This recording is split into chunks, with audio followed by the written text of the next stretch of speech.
대승적 차원에서 뭘 한다. 이제는 이제 한국 축구에서는 어울리지 않다고 보내고 대차전을 못 구하면은 손해보는 장사를 하는 수밖에 없는 건데 제가 지금 일하고 있는 곳에서도 작년에 양현준 갈 때 충분히 만족할 만한 이적료 제시가 있었기 때문에 대승적인 거는 현실적으로 말이 안 돼요. 비즈니스예요, 축구는. 상업적인 걸 모든 걸 떠나서요. 솔직히 돈 5억밖에 이적료를 안 준다고 하는데 만약에 유럽으로 나갈 기회가 있으면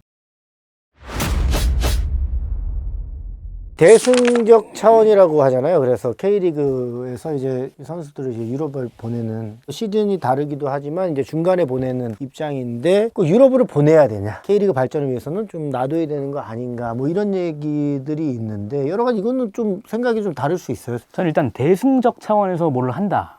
이런 말 자체는 이제는 이제 한국 축구에서는 어울리지 않다고. 그래서 제가 대승적을 얘기한 거예요, 지금. 대승적 차원. 정확하시네요. 그렇죠. 네. 한국 축구 뭐 피파 랭킹 보면 지금 20위권, 20위 초반대 뭐 이렇게 유지하고 있고 K리그도 이제 40주년 넘었잖아요. 어느 정도 경쟁력을 갖춘 이제 한국 축구 시장이라고 볼 수 있거든요. 그러면 철저히 이제 K리그 클럽들도 상업적으로 가야 돼요. 구단도 기업이잖아요. 그렇기 때문에 뭐 오퍼가 들어왔을 때 우리가 이 선수를 지금 이 시점에서 내주는 게 우리 클럽에 뭐 어느 정도의 그런 이득이 있고 또는 뭐 손해도 예상할 수 있는데 결과적으로 보내는 게 맞냐 안 맞냐를 따져야지 보내고 대차전을 못 구하면은 이건 구단 입장에서는 손해보는 장사를 하는 수밖에 없는 건데 세상에 어느 기업이 손해보는 장사를 하겠냐 이 말이죠. 이한범 같은 경우가 좀 미트밀란으로 갔잖아요. 이미 K리그는 이제 이적 시장이 문을 닫은 지 한참 됐을 때 그 시점이란 말이에요. 대차전을 구할 수 없는 그런 상황이라 그래도 아직 어린 선수였고 그렇기 때문에 뭐 크게 막 이런 이슈는 없었지만 구단 입장에서 봤을 때는 한 자리가 공백이 나는 셈이기 때문에 그거를 뭔가 좀 채울 수 있는 시간이 좀 있어야 된다고 보고 이 선수가 유럽에 오퍼를 받았으면 아 이건 대승적 차원에서 보내는 게 맞겠다 라는 식으로 먼저 접근을 하면 이거는 구단의 발전, 뭐 K리그의 발전에는 조금 안 맞다라는 생각인 거예요. 근데 대승적으로 보낸다는 거 나 좀 오랜만에 듣는 것 같아요. 그런 시대는 K리그는 이미 많이 지났고 정상적인 그 구단과 구단 간의 지금 딜이 이루어지고 있는 시기로 이미 바뀌었거든요. 제가 지금 일하고 있는 곳에서도 작년에 양현준 갈 때 그때도 충분히 만족할 만한 이적료 제시가 있었기 때문에 그럼에도 처음에는 이제 이사회에서도 그렇고 논의가 있었죠. 과연 지금 강등 위기인 후반기에 양현준이 빠질 경우에 전력 공백이 좀 세지 않겠냐. 거기에 외국인 선수가 보충이 된다고 해도 양현준만큼 파괴력을 보일 수 있겠느냐. 만약에 이적료가 낮았다면 이렇게 고려했을 때 아마 잔류가 오히려 이득이 될 수 있는 장사다라고 생각할 거예요. 지금 이적료는 충분히 우리가 납득하고 이 돈으로 보강을 해서 잔류할 수 있다. 그 확률이 충분히 있다라고 했기 때문에 그렇게 해서 결국은 잔류가 됐죠. 배준호가 됐던 간에 뭐 오용규가 됐던 간에 그 전으로 가면 뭐 이재성이 됐던 간에 사실 요즘에 보면은 K리그가 직거래 시장이 그냥 됐어요. 유럽에서도 에이전트들이나 관심이 예전보다 확실히 많아졌고 그렇기 때문에 지금은 뭐 대승적인 차원이 아니고 정상적인 거래를 구단들이 그냥 하면 되는 것이고. 그래 재밌는 건 구단들에서조차 대승적인 차원이라는 표현을 가끔 써요. 그게 이제 뭐 정상적인 거래로 이루어졌지만 그런 경우 있을 수 있어요. 뭐 이재성 선수 같은 경우는 구단에 대한 공헌도도 굉장히 컸고 그때 당시에는 이제 약간 이적료가 좀 적은 편이기도 했어요, 솔직히. 그런 경우는 있을 수 있지만 요새는 대승적인 거는 현실적으로 말이 안 돼요. 비즈니스예요, 축구는. 정 안 된다면 요새는 그런 것까지 붙일 수 있잖아요. 새로운 조항 같은 걸 넣어서 지금 당장 내가 받지 않더라도 이 친구가 유럽에서 성공해서 나간다. 그럼 그때 보상금 받으면 되는 거예요. 그런 조건들이 있기 때문에 이제는 대승적인 이런 것들은 김영주 기자 말처럼 우리가 지금 약간 불리할 때 이런 불리한 상황을 좀 바꿔보고자 할 때 대승적인 얘기가 나오는 거지. 성적이 뭐 지금 위험하거나 이런 팀, 혹은 우승을 해야 되는 팀, 이런 팀들이 팬들이 불만이 지실 수 있으니 뭐 그런 표현을 좀 써주면서 하지만 실질적인 거래는 정상적인 거래로 이미 바뀐 지 꽤 됐고. 우리가 더 놀라운 건 뭐냐면 K리그 시장 자체가 되게 좋아요. 금액적으로 싸고 능력 있는 선수들이 굉장히 많기 때문에 유럽이나 뭐 중동까지 뭐 미국까지 굉장히 군침을 흘리고 있단 말이에요. 근데 여기서 무슨 대승적으로 해. 그런 문제 아닙니다. 이제. 팬들의 입장보다 근데 선수랑 구단의 문제도 엄청 제일 클 것 같거든요. 또 선수의 문제도 좋아요. 나가고 싶은데 그게 돈이 되느냐 사업적으로 이용을 해야 되는데 만약에 그 돈이 안 됐을 때 어떡할 거냐 그 문제가 이제 선수랑 구단의 갈등으로 네, 생기잖아요. 이제 지금 아까 말씀하셨듯이 우리 선수들이 세계적인 선수가 돼서 나가는 게 아니잖아요. 앞으로 가능성이 있는 선수를 사가는 거기 때문에 그렇게 많은 돈을 주지도 않을 거란 말이에요.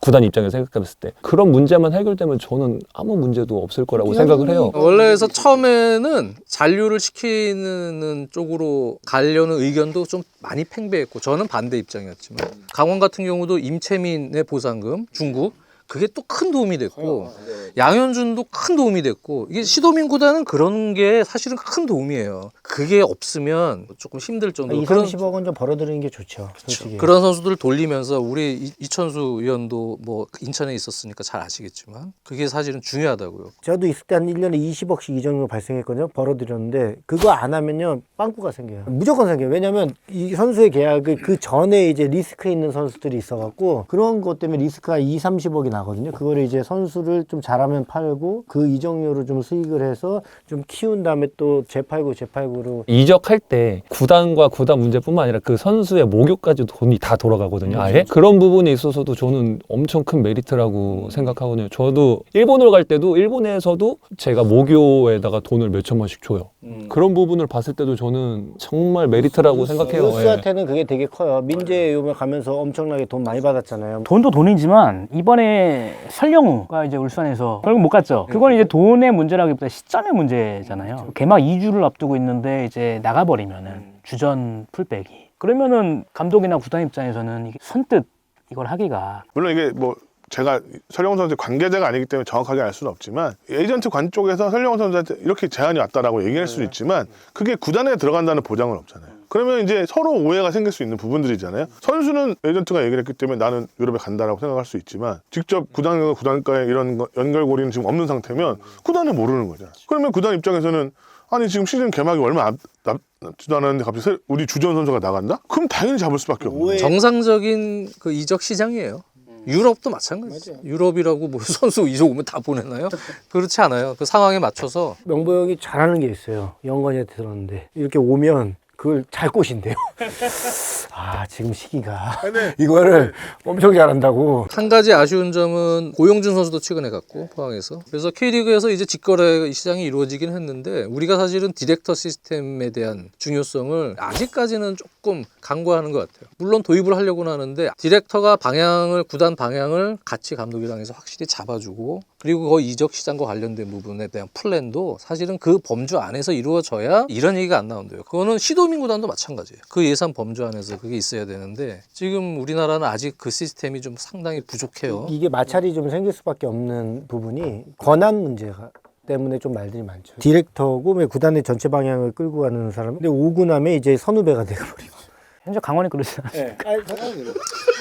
제가 뭐 대표가 아니기 때문에 근데 그쪽은요. 그나마 그래도 선배와 후배가 바뀌어서 괜찮아요.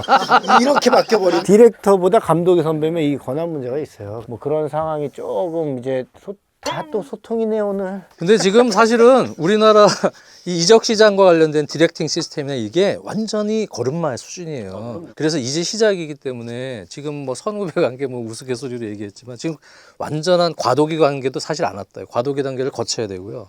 그리고 제 생각에는 뭐 전문 디렉터들이 지금 육성되기 전까지 나오기 전까지는 10년 이상 걸린다고 보여져요. 근데 이제 그 시기를 줄이느냐 뭐 그냥 늘어지느냐의 문제죠. 근데 어차피 하긴 해야 될 겁니다. 선수로서 봤을 때는 무조건 나가고 싶잖아요. 상업적인 걸 모든 걸 떠나서요, 솔직히.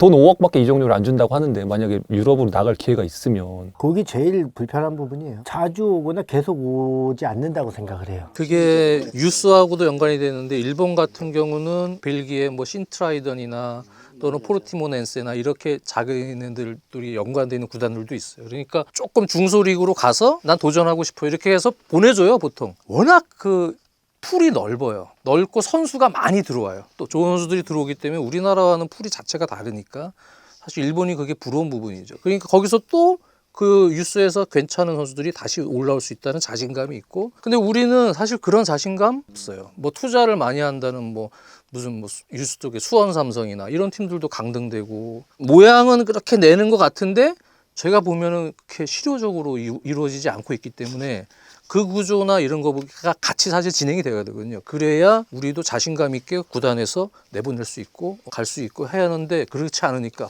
어떻게든 이걸 또 잡으려고. 제가 있을 때 가가와 신지도 일본에 있었거든요. 세레스 오사카에서 이제 간 거잖아요. 도르트문트로. 그 당시에 35만 유로인가 엄청 제가 생각하기에는 너무 조금 받고 갔어요. 그런데도 바로 보내주더라고요. 요시다도 그렇고 나가토모도 그렇고 엄청나게 큰 금액을 받는 게 아니잖아요. 그 유수 시스템이 있는 선수들 중에 그런 경우도 있어요. K리그에도 고등학교 졸업한 후에 유럽에 가겠다고 이렇게 하면 정식 계약을 체결하지 않고 풀어주는 경우도 있어요. 꿈을 키워봐라. 천성훈. 천성훈도 그렇고 뭐 전북에도 있었고 뭐 울산에도 있었고 이렇게 풀어주는 경우가 있어요. 그런 경우가 이제 대승적인 차원이고 우리가 이제 정식으로 계약된 선수고 했다면 그렇게 하기는 쉽지 않죠. 근데 또 이렇게 풀어주는 선수 중에 막 크게 성공한 선수가 나오지 않는 것도 좀 안타깝긴 저기 해요. 다시 돌아와서 네. 하고 그리고 또 유스는 부모님들 생각이 있어요. 그냥 뭐 진짜 무조건 뭐 하면 나가겠다 뭐 이것도 있지만 바로 그 안 올려주면 운동 그만두겠다는 분들 너무 많아요.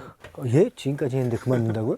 아 정말이요. 바로 안 올려주면 그만둔대요. 어머님 친구분이 아드님이 이제 축구를 했나 봐요. 근데 프로팀까지 가서 뛰었는데 감독님 한번 만날 수 있게 저거 다리를 날릴 수 있냐 그러는 거예요. 그래서 왜 그러냐 했더니 아니 우리 아들 잘하는데 왜 경기에 못 뛰냐. 그거를 자기가 어필하고 싶다는 거예요. 어떻게 어필해? 모르지 나는 말로 하면서 그래서 여기가 학교가 아니라 담임 선생님을 찾아뵙는 게 아닌데 그리고 이미 이전부터 한국 지도자들에 대한 불신도 있어요. 그분들이 청소년 대표 레벨로 이제 큰 선수들 부모님이 만났어. 유럽 무대로 일단 진출시켰어. 부모님이 어떻대요? 뭐 축구를 새로 배우는 것 같대. 또 실질적으로는 우리의 뭐 지도자 문화가 옛날보다 많이 발전을 하긴 했지만 그러니까 사실 그런 것도 스스로 뭐 협회 연맹 같이 공생하면서 좀 이렇게 시너지를 내서 또 도와줄 수 있어야 되는데 하고 있는 것 같긴 하는데 이게 진짜 잘 되고 있는지 뭔지는 사실은 뭐 저는 정확히 잘 모르겠어요. 어찌됐든 좀 더 발전할 수 있도록 만들어야 되는 계기를 탔기 때문에 제가 또 이렇게 또 썰전으로 통해서 이걸 우리가 부정적인 얘기만 하는 건 아니거든요. 그럼요. 이걸 통해서 긍정적으로 좀 바뀌었으면 좋겠다라는 얘기이기 때문에 마음은 다 똑같죠. 네, 저는 이런 쓴소리도 좀 받아들일 때 받아들이고 뭐 오늘 또 이렇게 나오셨는데 제일 연배가 이게 한국 축구의 문제라는 거예요. 저는 문제점은 없이 먼저 가겠습니다. 저는 이런 썰전도 처음이었고 이제 축구에 대해서 이제 보기만 하다가 선수 입장에서만 보다가 이 선수 입장이 아닌 이 다른 시선에서 보니까 생각도 다시 하게 되고 제일 중요한 거는 이제 팬들이 즐겁고 약간 다 같이 즐겨야 되는 문화이기 때문에 네, 그런 부분에 있어서 오늘 얘기를 재밌게 하고 가는 것 같습니다. 네. 아니 뭐 썰전이나 그래갖고 말로 싸우러 왔는데 또 선배들이 계셔갖고 이게 한국 축구의 문제예요. 그렇죠, 그렇죠. 아, 뭐 어쨌든 저희가 오늘 나눴던 이런 이야기들이 뭐 하나하나 이제 우리가 부족했던 부분에 좀 잘 박혀갖고 그런 것들이 조금이라도 좀 개선이 되는 그런 계기가 됐으면 좋겠고 오늘 좀 재밌었습니다. 오늘 얘기한 것들이 이제 한국 축구 또 국가대표 프로축구에 대해서 발전에 대해서 우리가 생각을 하자는 얘기였기 때문에 되게 좋은 시간이었고 잘 되자 더 좋은 축구로 가자라는 그런 얘기니까 그런 부분들에 대해서 다 한번 또 고민할 수 있는 계기가 더욱더 됐으면 좋겠습니다. 소통의 중요성을 또 느꼈어요. 특히 레전드지만 또 목소리를 적극적으로 내주시는 이천수 위원께서도 이렇게 자꾸 소통회장으로 나오셔서 축구인들도 좀 적극적으로 소통할 수 있게끔 하는 문화가 또 이렇게 이천수 TV를 통해서 만들어지기를 또 오늘 바라는 마음이었습니다. 아, 감사합니다. 아, 오늘 너무나 값지고 유익한 시간이었고 너무 감사드리고 우리 썰전 이제 다음에도 다른 좋은 주제로 다시 한번 찾아뵙겠습니다. 감사합니다. 하나, 둘, 셋. 리추스.